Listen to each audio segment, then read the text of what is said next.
Hello.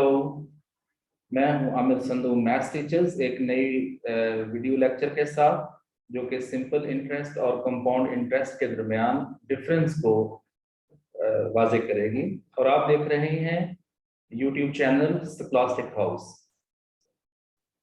Left hand side में मैंने simple interest को रखा है और राइट हैंड साइड पे मैंने कंपाउंड इंटरेस्ट को रखा है। एक ही एग्जाम्पल को हम दोनों तरीकों से करेंगे। देखें, अगर हमारे पास प्रिंसिपल अमाउंट है $100 और रेट ऑफ इंटरेस्ट है 5% और टाइम पीरियड है 3 इयर्स, तो हम इसको पहले सिंपल इंटरेस्ट के साथ एवेलुएट करते हैं। सिंपल इंटरेस्ट का फार्मूला PRT/100। मैंने इसमें वैल्यूज प्लग इन की अपने पहले साल का इंटरेस्ट फाइंड करने के लिए। तो 100 टाइम्स 5 टाइम्स 1 मैंने क्यों पुट किया, क्योंकि मैं अभी सिर्फ पहले साल का इंटरेस्ट फाइंड कर रहा हूं। तो इसको जब एवेलुएट करेंगे तो इससे हमें $5 इंटरेस्ट की अमाउंट हासिल होगी। सिमिलरली अगर हम इसको सेकंड ईयर के लिए सॉल्व करेंगे तो उसके लिए हमें अगेन $5 की इंटरेस्ट अमाउंट हासिल होगी। जब इसको हम थर्ड ईयर के लिए एवेलुएट करेंगे तो एक बार फिर हमें $5 की अमाउंट ऑफ इंटरेस्ट हासिल होगी। तो इसमें एक चीज है कि हर साल आपका जो प्रिंसिपल अमाउंट है वो चेंज नहीं होता।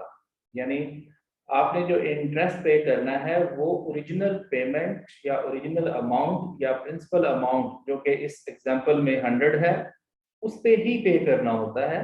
तो अगर मैं इन तीनों सालों की इंटरेस्ट अमाउंट को ऐड करूं, जैसे कि I = I1 + I2 + I3, तो हर साल के लिए $5 है, 5 + 5 + 5, तो इस तरह जो टोटल इंटरेस्ट अमाउंट है वो हमें $15 हासिल होगी।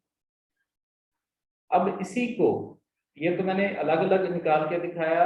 अब इसमें यह है कि अगर हम इसको एक ही बार फार्मूला में वैल्यूज को प्लग इन करें, जैसा कि I = PRT/100, तो प्रिंसिपल अमाउंट के लिए 100 पुट करें, रेट ऑफ इंटरेस्ट 5%, परसेंट का साइन नहीं लगाएंगे क्योंकि फॉर्मूला में हम इसको ऑलरेडी 100 से डिवाइड कर चुके हैं, और टी की जगह आप 3 को पुट करें क्योंकि हम 3 सालों का इकट्ठा इंटरेस्ट एवेलुएट करना चाहते हैं। तो इंटरेस्टिंग बात है यहाँ के यहाँ हमने ईयरली निकाला है और यहाँ हम एक ही टाइम पे ये टोटल $15 हमें इंटरेस्ट की अमाउंट हासिल होगी।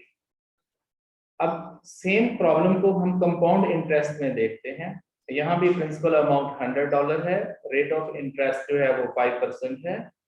इसी तरह जो n है वो 3 इयर्स है। n यहाँ पे आपका जो है वो टाइम पीरियड को शो करता है, जैसे कि सिंपल इंटरेस्ट में t से हम डिनोट करते थे टाइम पीरियड को। तो कंपाउंड इंटरेस्ट का फॉर्मूला है A = T times 1 + R/100 whole power n। जब हम सारी वैल्यूज को प्लग इन करेंगे तो हमें पहले साल का जो इंटरेस्ट है वो $5 हासिल होगा। यहाँ देखें कि पहले साल में सिंपल इंटरेस्ट भी $5 है और कंपाउंड इंटरेस्ट भी $5 है। सेकंड ईयर में जाके एक चेंजिंग आएगी कि अब सेकंड ईयर में जो $100 है वो आपकी प्रिंसिपल अमाउंट नहीं होगी, बल्कि प्रिंसिपल अमाउंट जो है उसमें पिछले साल की इंटरेस्ट अमाउंट को भी ऐड करेंगे। जैसा कि 100 + 5, तो हमारे पास प्रिंसिपल अमाउंट जो है वो 105 हो जाएगी। तो इसको हम दोबारा जब वैल्यूज को प्लग इन करेंगे और इसको कैलकुलेट करेंगे तो हमारे पास अमाउंट आएगी 110.25। तो इसमें से इंटरेस्ट की अमाउंट को सेपरेट करने के लिए फार्मूला है अलग से, that is A - P equals to amount है 110.25 माइनस P यानी प्रिंसिपल अमाउंट। तो हमें जो इंटरेस्ट हासिल हुआ कलेक्टिवली इस वो है 10.25। याद रहे कि ये जो 10.25 है इसमें ये वाला 5D कैलकुलेट होके इसी में ऐड हुआ है। तो अगर हम तीसरे साल की प्रिंसिपल अमाउंट लें तो ओरिजिनल अमाउंट जो है वो $100 है, इसमें हम प्लस करेंगे यहाँ से इसका इंटरेस्ट जो कि 10.25 है। इस तरह तीसरे साल की प्रिंसिपल अमाउंट जो है वो 110.25 होगी। तो अब हम इसको कंपाउंड इंटरेस्ट के फार्मूलाज में जब वैल्यूज को प्लग इन करेंगे तो कैलकुलेट करने के बाद हमारे पास अमाउंट आएगी 115.76। तो इसमें से इंटरेस्ट की अमाउंट को अलग करने के लिए हम इस टोटल अमाउंट में से प्रिंसिपल अमाउंट जो कि 100 है उसको सब्ट्रैक्ट करेंगे, तो जो हमारे पास नेट इंटरेस्ट अमाउंट हासिल होगी वो होगी 15.76। तो इस तरह इंटरेस्ट इज इक्वल टू 15.76।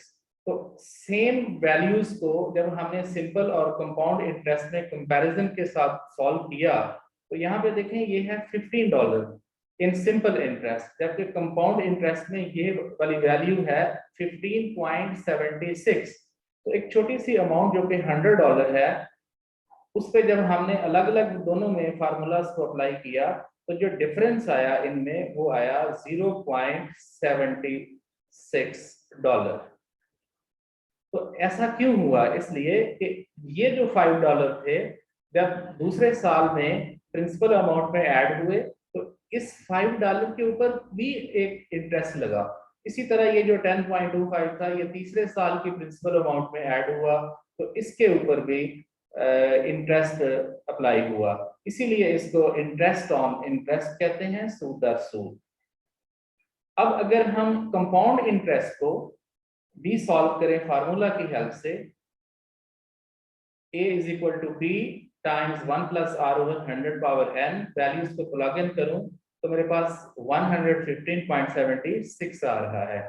तो यहाँ पे मैं इंटरेस्ट की अमाउंट बनाने के लिए जो नेट इंटरेस्ट है क्या करूंगा कि जो टोटल अमाउंट मुझे हासिल हुई इसमें से प्रिंसिपल अमाउंट को सब्ट्रैक्ट करूंगा and that is 115.76 minus original our principal amount and that was $100।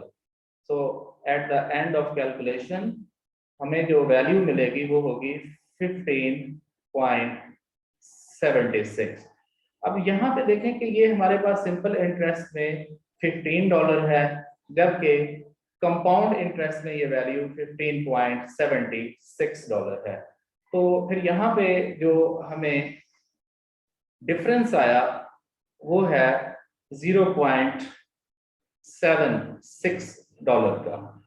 तो जितना भी हमारा बैंकिंग सिस्टम है अगर जब आप उसमें कोई लोन लेते हैं या बोरोइंग करते हैं तो वो कंपाउंड इंटरेस्ट लगाते हैं, इसलिए बज़ाहिर जो रेट ऑफ इंटरेस्ट कम दिखाई दे रहा होता है लेकिन वो जब आफ्टर 3 इयर्स या आफ्टर 5 इयर्स उसकी कैलकुलेशन होती है तो जो इंटरेस्ट होते हैं हर साल के उसके ऊपर भी इंटरेस्ट अप्लाई करते हैं। तो इस तरह आई थिंक कि आपका ये concept difference between simple interest and compound interest clear हो चुका होगा। इसमें ऑलरेडी मैंने एक वीलॉग भी बनाया था, अब इसमें एक वीडियो लेक्चर इसलिए बनाया ताकि आपको एग्जाम्पल के साथ ये क्लियर हो सके। Thank you for watching. Inshallah, we will meet in new video. Thank you.